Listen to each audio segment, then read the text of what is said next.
la recepción del concilio sobre este punto es bastante limitada. Bastante limitada. Entonces, cuando se regresa a la Biblia, se descubre que en la Biblia el proyecto de Jesús vivido con la comunidad de los apóstoles, ¿ya? Y sobre todo en el Nuevo Testamento y el Antiguo Testamento, lo que Dios elige es el pueblo de Dios, y el pueblo de Dios Jesús lo transmite, y el pueblo de Dios es el conjunto de la comunidad cristiana, y entonces ahí se recupera el sentido de consagración al pueblo de Dios, que es el bautismo. Ahí se recupera el sentido del bautismo. El sentido del bautismo se había reducido enormemente, y por eso, si quieren, los religiosos y las religiosas en el momento de la consagración religiosa cambiaban de nombre, porque ahí comenzaba su consagración, no en el bautizo. El bautizo significaba salir del pecado original, ya no te condenabas, pero no eras nadie. Con la consagración entras en un proceso de perfección, ¿ya? Entras en un estado de perfección y ya eres alguien, ¿ya? Eso se vino abajo, ¿ya? Padre, yo donde vengo de África, la gente dice ese concilio, el segundo Vaticano fue el concilio del pueblo, como se le ha dicho. Y allá dice, nosotros vemos la participación del laico en la misa, de lecturas. Sí. No sé cómo fue la situación acá en Latinoamérica. ¿Se Mira, funciona así o un poco así? No. Mira, yo creo que bueno, entonces se descubre esto, ¿ya? Y esto se junta también con la reforma de la liturgia, ¿ya? Y la reforma de la liturgia permite, ¿ya?, las lecturas, ¿ya?, permite la participación de los laicos, ¿no?, en la liturgia, y empieza entonces el laicado a crecer en conciencia.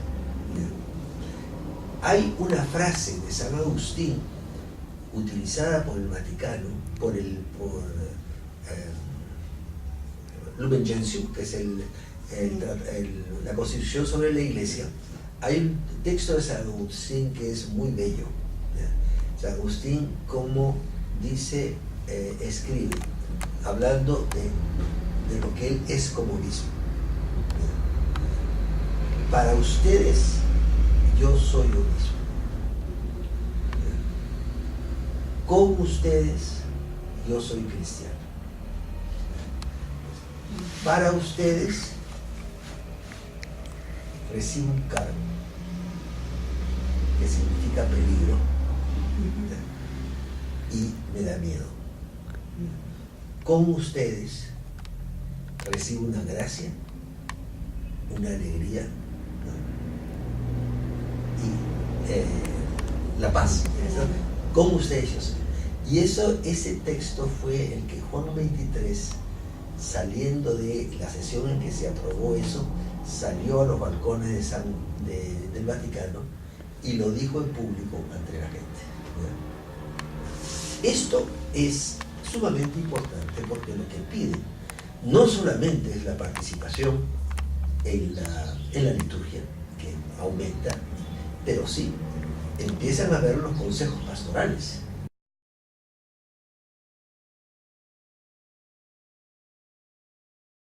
Tienen que estar en comunión, ¿ya?, con la jerarquía, pero en comunión con la jerarquía, pero como adultos, no como dependientes, digamos, esclavos, ¿no? Entonces, como adultos. Entonces, ellos deben dar sus sugerencias, colaborar con sus propias ideas, aconsejar, ¿ya?, y recibir tareas ¿no? Como proponer tareas a la iglesia. O sea, son gente activa, adulta, constructora de iglesia. Esto está llevándose a cabo de una manera, a mi parecer, todavía bastante tímida.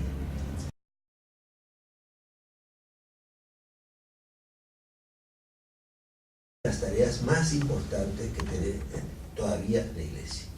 Sí, padre, usted desde su experiencia, usted que ha trabajado bastante por la promoción social, la justicia, y ha abierto caminos, ha hecho historia en la iglesia, ¿qué mensaje, qué reflexión le daría a los laicos y también a los religiosos, ¿no? ¿Cómo podemos trabajar conjuntamente para que nuestro mensaje sea más eficaz, sea más llevadero?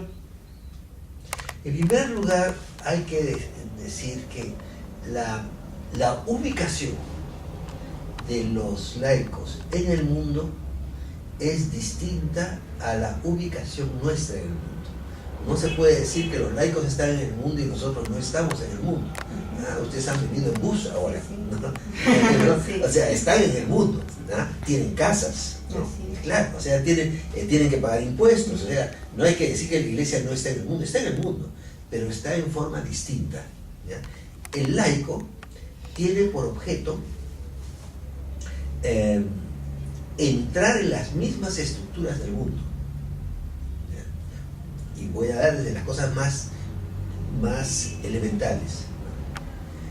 El sacramento del matrimonio, ¿ya? Nosotros, al no tener el sacramento del matrimonio, al no tener la vida matrimonial, ¿ya?, no tenemos la responsabilidad de hijos. Y que sea responsable de hijos tiene que preocuparse de la salud y de las estructuras de la salud, de la educación y de las estructuras de la educación, del pueblo y de las estructuras de ese pueblo. O sea, por vocación están insertos desde dentro de las estructuras del pueblo. ¿Ya? Y entonces ahí deben ser testigos de Jesucristo, testigos del reino. ¿Ya? Entonces, ahí donde hay corrupción, ahí donde hay egoísmo, ahí donde hay exceso de poder, los laicos tienen un papel muy importante como transformadores. Lo nuestro, yo tengo la impresión, más bien tengo la convicción, estamos dentro del mundo, pero no de la misma manera que el laico. Y entonces, ¿cuál es nuestra acción? Yo creo que nuestra acción debe ser la formación, por un lado, el acompañamiento a la fe de aquellos que están metidos en esto, y la voz profética. Cuando hay un abuso importante, la jerarquía tiene que dar su voz.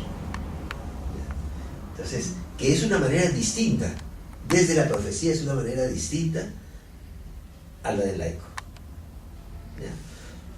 Y se complementa. Yo creo que la tarea de acompañar a un laicado en la sociedad es una de las grandes cosas, una de las grandes tareas que tiene la iglesia, ¿ya? Y es, a mi parecer, una de sus grandes debilidades. Y me interesó mucho cuando el Papa Benedicto XVI, en el discurso inaugural a Aparecida, dijo que había una carencia, una grave carencia de dirigentes políticos cristianos en nuestro continente. Esto, o sea, y en realidad, ¿qué es lo que hemos hecho, ¿no?, para promover a esos dirigentes y para acompañarlos? ¿No? Yo creo que tenemos una idea todavía que el laico es el subalterno del párroco, el subalterno del sacerdote. Es creer que los laicos no pueden elegir correctamente. ¿Y qué garantía hay de que el párroco pueda elegir correctamente? El párroco pasa 5 años y ya no será más de ahí. Nosotros lo conocemos desde dentro. Yo considero que a esos niveles es como las congregaciones eligen a sus autoridades, ¿no? Solo cuando hay problemas muy serios hay intervención del Vaticano, pero si no, se elige. ¿Por qué eso no? Hay un terror de los párrocos de que los laicos se nombren. Y yo siempre digo, si los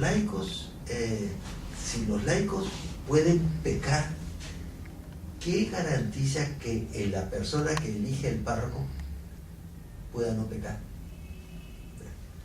Entonces, yo lo que creo es que tú tienes que formar a laicos y darles los criterios morales, éticos y espirituales y acompañarlos en la profundización de eso, ¿no? Y ellos se equivocarán. Si se equivocan, ellos sufrirán del asunto y tendrán que volver a elegir. Yo, en mis 10 años como párroco, yo lo que hacía es hacía como un pequeño retiro. ¿Ya? Después decía, ustedes conocen su capilla. ¿Cómo está lo bueno de la capilla, las cosas buenas de la capilla y las cosas malas de la capilla? Entonces lo ponían en la pizarra, las cosas buenas y las cosas malas. ¿Cuáles son las características que debe tener el actual grupo dirigente? ¿Ya?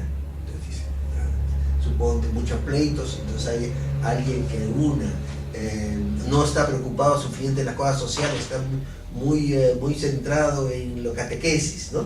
Entonces se iba viendo las cosas que faltaban. Bueno, entonces vamos a hacer la elección. Bien, dando estas cualidades, ustedes van a decir para el coordinador de la capilla quiénes son las personas que pueden ser candidatos. Y yo, para evitar que uno que habla muy rápido domine todo y dice fulano, ¿no? José o Francisca, Sí. cada uno recibía un papelito, cada uno ponía un nombre. Entonces se ponía en la pizarra los nombres, ¿verdad? Y Francisca tenía mayoría, ella era la coordinadora. Después la secretaria, el tesorero, etc. Duraba mucho rato, pero en un país como el nuestro, que la ciudadanía todavía está muy poco desarrollada, era una manera también de ayudarlos a ser ciudadanos. Y cuando muy pocas veces hubo, la gente conoce a su mundo y las elecciones eran gente valiosa, ¿ya? Y cuando hubo ciertos defectos, yo les decía, ustedes lo han elegido, ¿ya? Y ustedes tienen que soportar el asunto, ¿ya? Hasta la próxima elección. Hacíamos elecciones cada 3 años, ¿ya? Entonces, 3 años van a sufrir, la próxima vez lo harán un poquito mejor, ¿ya? Nunca vi yo a que nombraran a una persona que fuese un Movadef, por ejemplo. No, nunca. En la época de Sendero posiblemente hubiera habido algún cierto problema. Yo no era párroco de ese año, pero ahí había que tener criterio, pues, justamente. ¿Cómo ayudas a que el laico crezca? Si tú le nombras, porque tú dices, yo tengo una idea más clara y yo nombro a ese, finalmente dices, tú no estás listo para pensar. Y entonces, ¿cómo estás listo para ser padre o madre de familia? Gracias. Gracias. Sí.